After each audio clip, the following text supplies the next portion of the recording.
Sir नमस्कार। सत साहेब sir आपन ना कौन कोठु आछंती?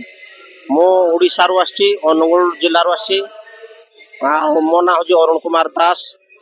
आज मालिक शरण को आसिला परे मो भकतमती ब्रेन कैंसर हो जाइथिला।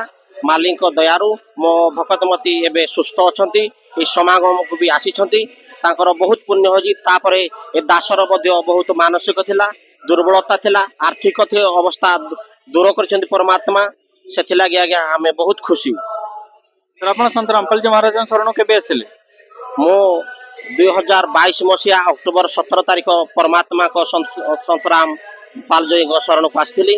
एथरे परमात्मा निजे जाई मो घरे दर्शन देइथिले, कहिथिले बच्चा तू जा शरण को जा, तोर सब किछि सुविधा पाई पारिबो। आज परमात्मा ब्रेन कैंसर मो भकतमतीर हेथिबारु आज मो भकतमती एबे बहुत पुण्य खुशी रे आसी समागम रे आमे सहयोग करछु, सेवा मध्य दे पारछु।